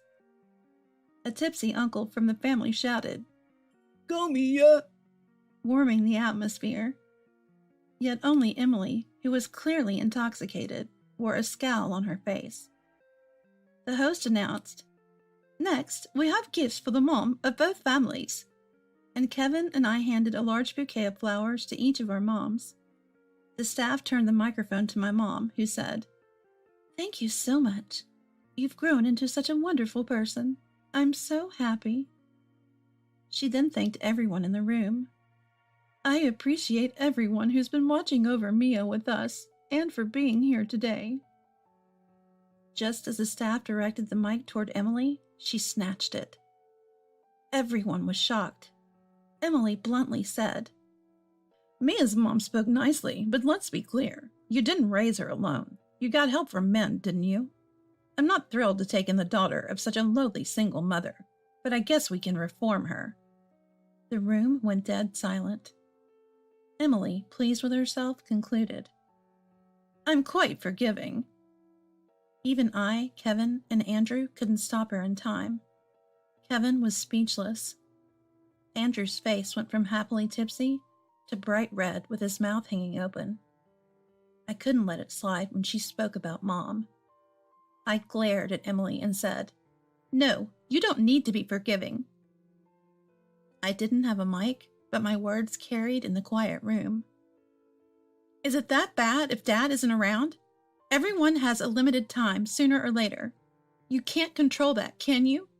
You say Emily is poor and she's from a single mother family, but people who are rich with both parents do bad things too. We've lived our lives honorably without any shame. We don't need your acceptance."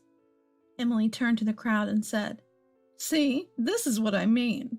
Everyone, do you get it? Daughters of single mothers have tough personalities. It's really troublesome to have to re-educate them." Andrew yelled, "Why would you say something like that now? Are you stupid?" "What the heck is that? That's terrible." One of my friends ignited the conversation, and the rest of the guests started murmuring, "What's wrong with her? I feel sorry for Mia. Doesn't she feel embarrassed?" Emily seemed surprised by the reaction from the crowd. It wasn't what she expected. Slowly, her face showed signs of confusion, but even with icy glares from others, Emily didn't back down. "I said it for the sake of our family's honor," Emily insisted. Kevin sharply interjects, "Don't lie about doing it for the family, Mom. You're just looking out for yourself. Neither Dad, Mia, nor I ever cared if Mia had a father or not." Andrew joins in.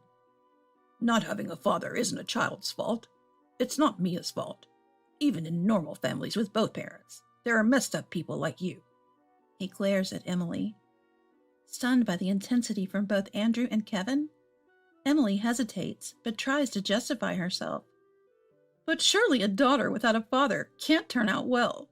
I can't bear to think of sweet Kevin struggling because of it. Andrew loses it. That's it. We're getting a divorce. Are you kidding me? Aren't you embarrassed by how senseless and drunk you are? Our company's CEO and clients are here. Even Kevin's boss. Are you trying to ruin our careers? Emily is blindsided by Andrew's call for a divorce. Sorry, so sorry. She immediately apologizes deeply. I'll get along with Mia and her mom from now on. Andrew, please no divorce. Mia, say something. I reject her. No way. You've looked down on not just me, but also my mom. Why would we suddenly support you now? Kevin adds coldly. Exactly. There's no going back after causing such a scene. What's lost is lost. My mom, who has been watching all along, sighs. She tenderly touches a picture of my late dad on the table. My husband would have wanted to be here. He would have hated to hear Mia called a child without a father. He'd want to be at his beautiful daughter's wedding, wouldn't he? Family isn't a given. It's a blessing. Kevin's mom? You've destroyed that yourself. I hug my mom, and Kevin stands beside me.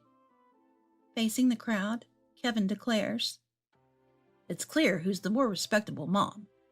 My family is Mia, and the woman who raised her to be who she is. He looks at Emily. Mom, thanks for raising me, but don't disappoint me anymore. Emily is stunned, frozen in place. Applause and warm cheers fill the room.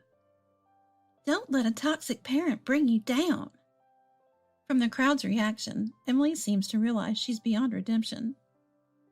When you act like a decent human being, you don't ruin your son's wedding, Emily, I said softly. Unable to hold back any longer, Emily burst into loud sobs.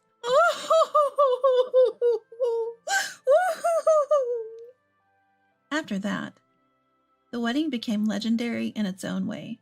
The story spread from the guests to my workplace, making me a bit embarrassed for a while. However, most people just laughed at Emily's ridiculous behavior and sympathized with me.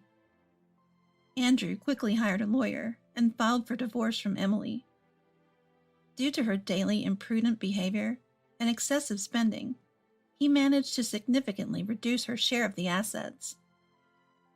Emily was kicked out of the house and appears to be living a miserable life in an old apartment. I later found out that the so-called prestigious family background was only on Kevin's father's side. Emily was actually from an ordinary middle-class family. She was just exploiting other people's success and power.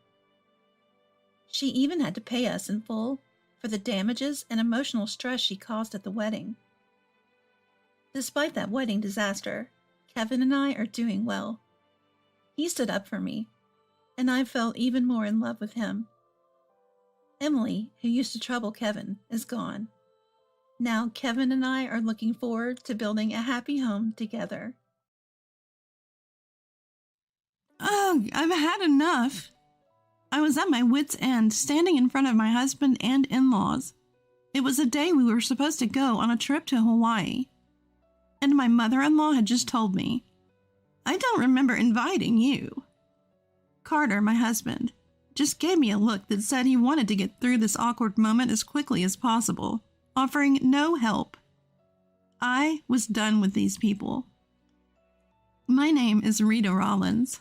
I'm 28 years old. Before getting married, I worked as a bartender. I've always loved drinks, and right after graduating from college, I got a job at a privately owned bar. That's where I met Carter, who had been a regular there even before I started working. I heard from the owner that he was a quiet guy, but he started talking to me more after my second shift.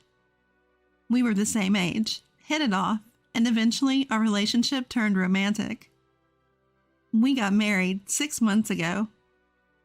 Until I married Carter, I had never moved out of my parents' home. There were 2 reasons for that. First, my workplace was very close to my home. Second, my dad was extremely protective of me. I lost my mom to illness, and being an only child, I was always the apple of my dad's eye. But he didn't just spoil me. He knew when to be strict. My dad is a wealthy businessman, so I've never had to worry about money. I was able to go to college thanks to his financial support. I don't know all the details, but he seems to be involved in managing several companies. He cried so much at my wedding that the staff had to caution him. But he trusted Carter and sent me off as a bride. So I finally moved out and started my life with Carter. But reality was different from what I had dreamed. It all started when my mother-in-law began visiting our home. After marrying Carter, I quit my job and became a homemaker. Carter works as a driver for a small transportation company. He leaves early in the morning and comes home late at night, so I had a lot of free time. That's when my mother-in-law started to meddle in my life. One day, after seeing Carter off and doing some laundry, the doorbell rang. I checked the monitor and saw it was her. Hello? Oh, has Carter gone to work? Yes, he just left. I brought these cupcakes that Carter loves. Could you give them to him? Thanks for your kindness. We'll enjoy them later. I thought my response was perfectly polite, but she suddenly frowned and said, What are you talking about? There's none for you. I made these for Carter. Her words were so cold and pointed that they hurt me a bit. Seeing me look down, she said, Don't be so sensitive. Just let me in already, and pushed past me into the house. Leaving me stunned, she headed straight for the living room.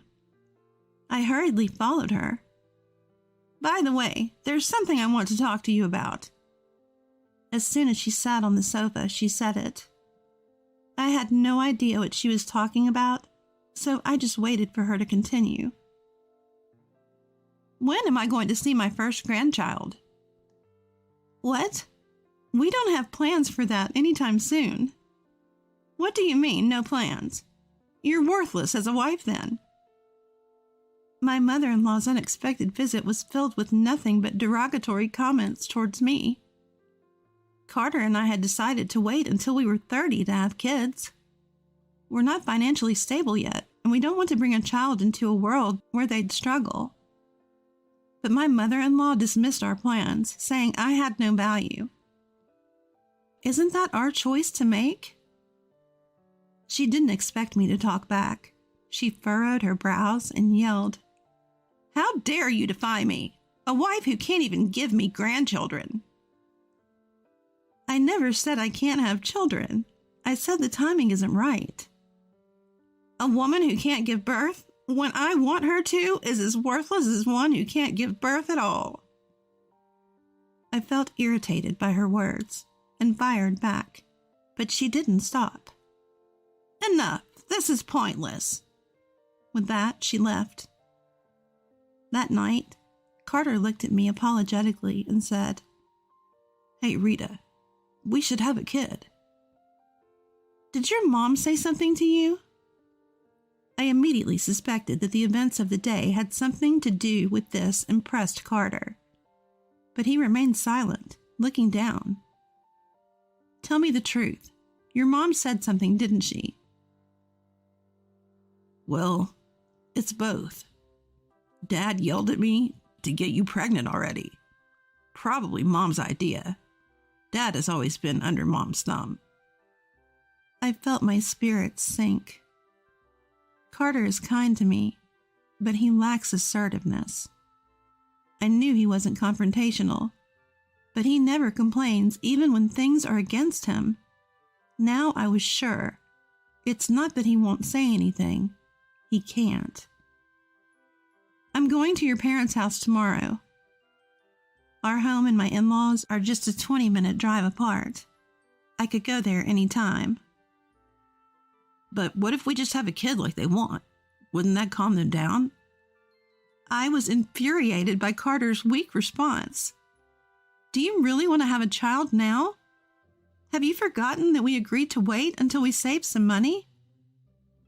Well, can't we just ask your dad for money? He's really wealthy, right? I sighed deeply and stopped preparing dinner. Then I looked at Carter and said, "Don't you find that embarrassing? If we have a child, we're the parents. How do you plan to raise a child when we can't even manage our own finances?" When I said this assertively, Carter deflated and mumbled, "Sorry," ending the conversation.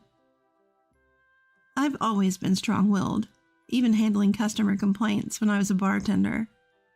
Carter, despite being an athlete, is weak-willed. He may look muscular and strong, but he has a fragile heart, a disappointing balance.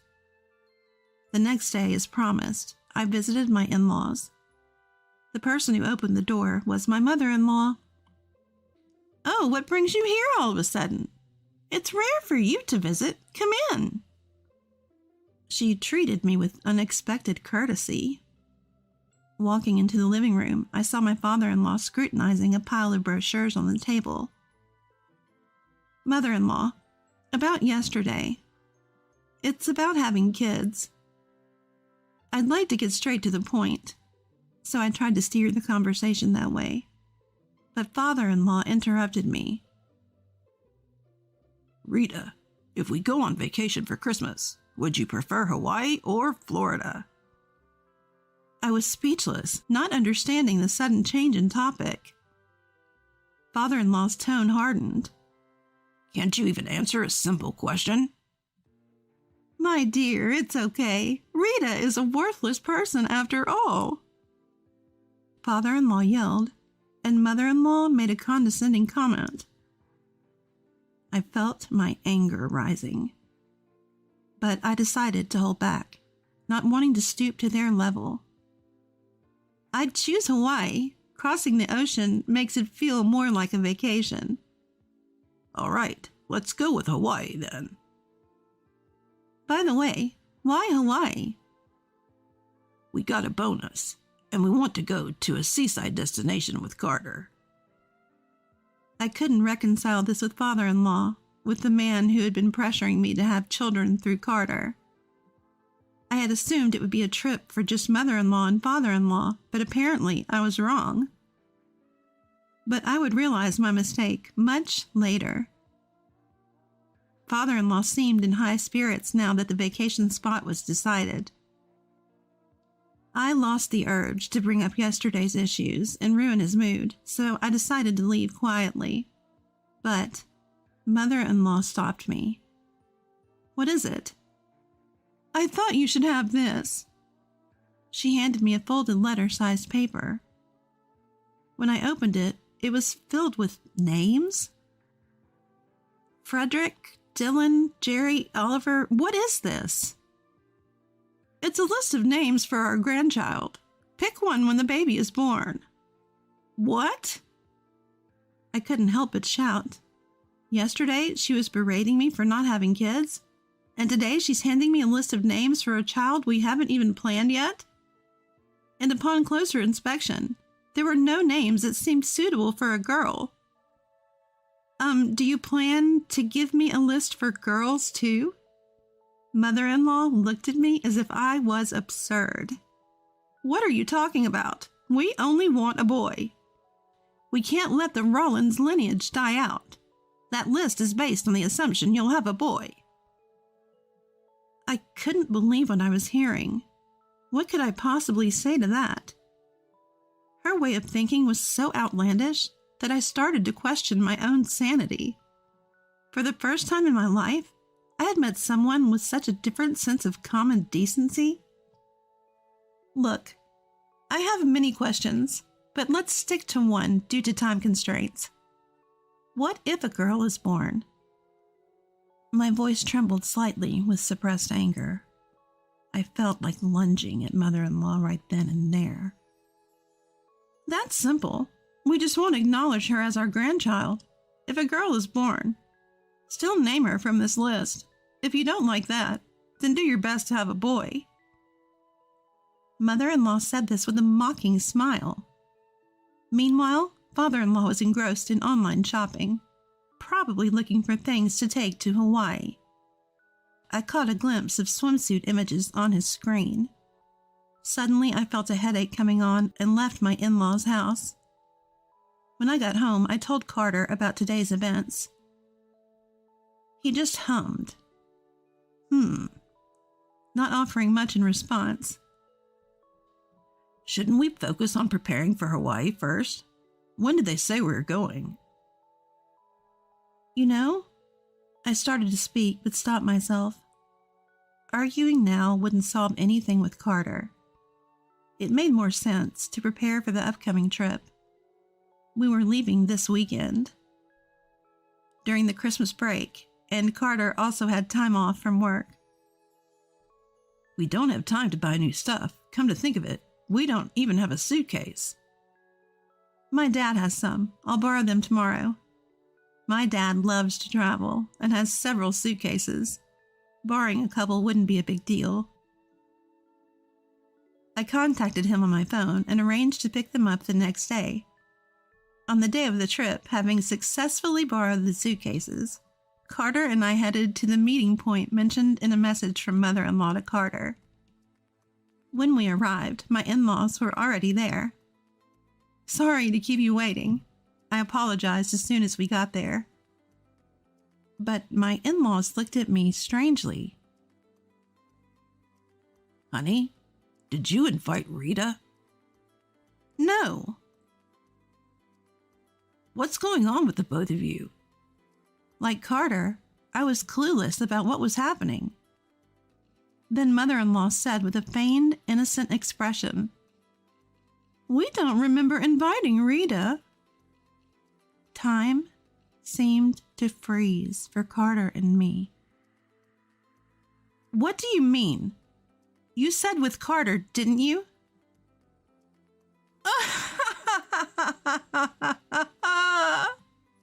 Mother-in-law laughed loudly. That meant with our parents, too. This isn't the only meeting point. You can't be serious. Of course, we wouldn't invite a useless daughter-in-law. Carter, here's your ticket. Mother-in-law handed the plane ticket to Carter right in front of me. I felt a chilling humiliation, as if I'd been deliberately excluded. It was a huge insult. They must have intentionally misled me, as evidenced by their creepy smiles. When I glanced at Carter, he just looked down, avoiding eye contact.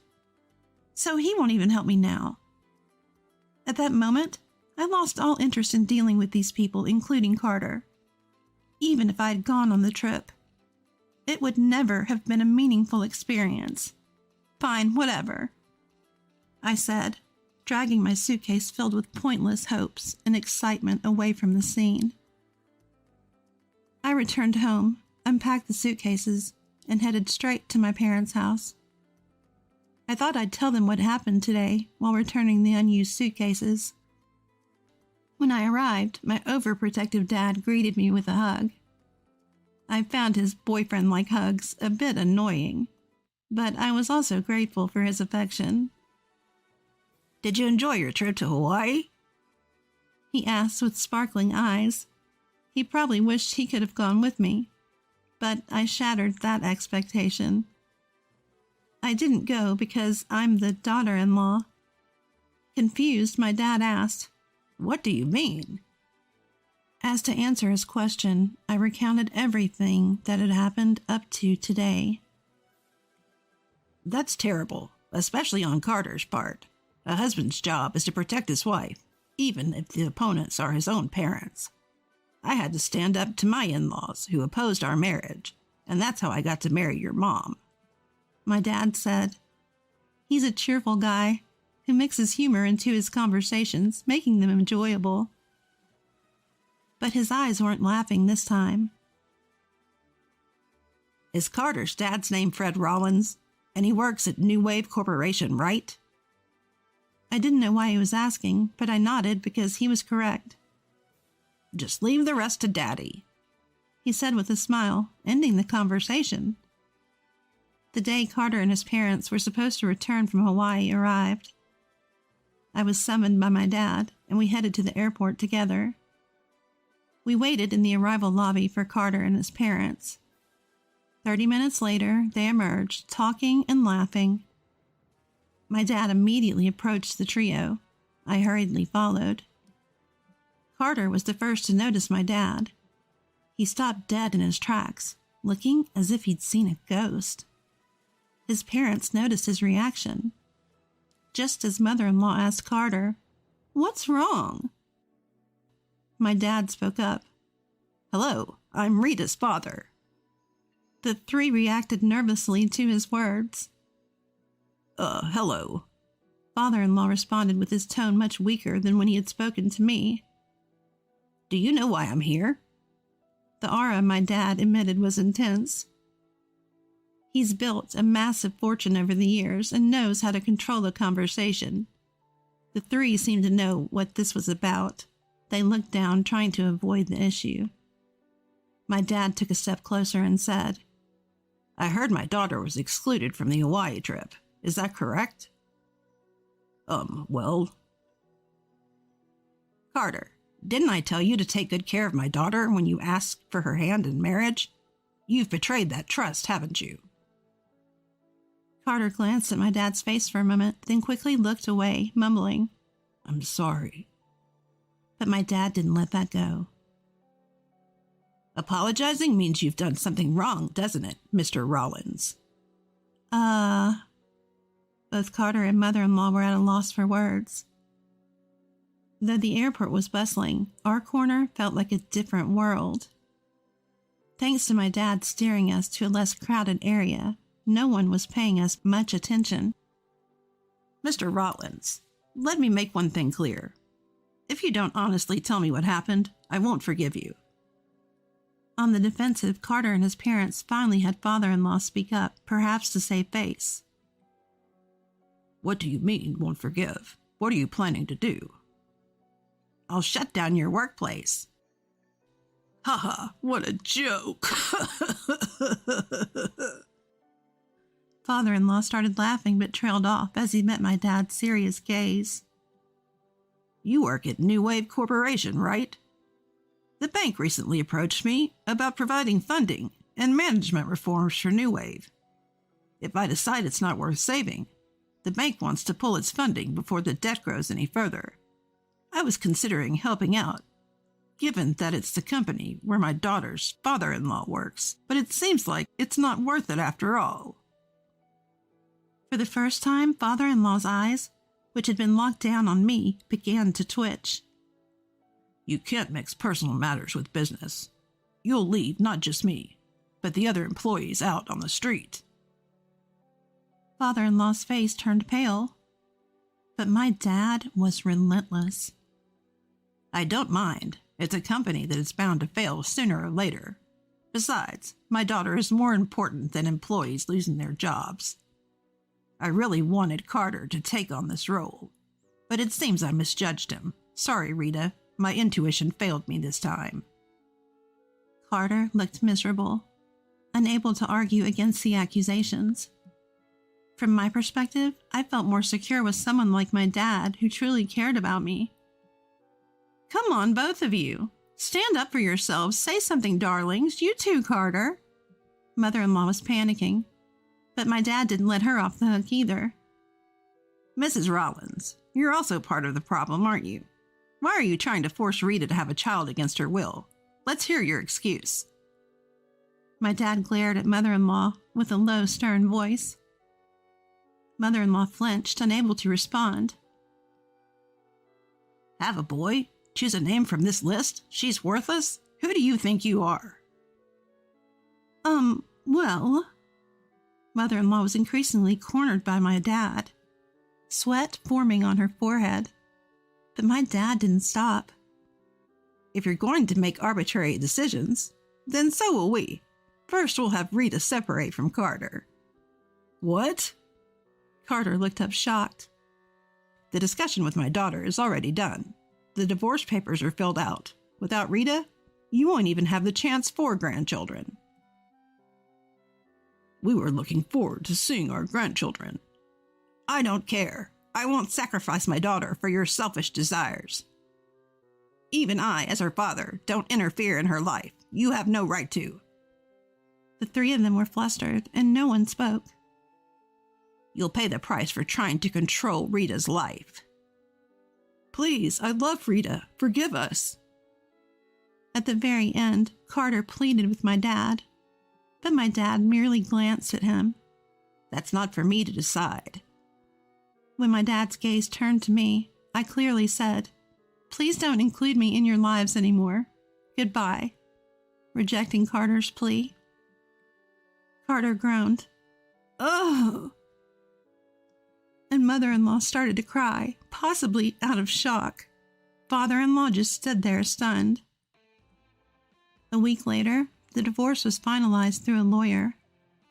My dad knows a lot of people, many of whom are lawyers or accountants, people who know the law.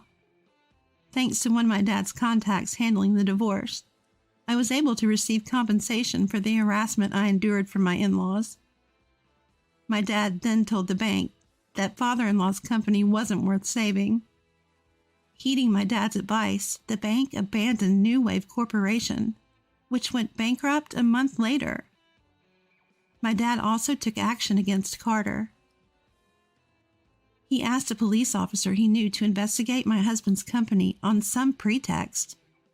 Turns out, small companies often engage in illegal activities, and the CEO was caught evading taxes. That company also went bankrupt due to the CEO's arrest.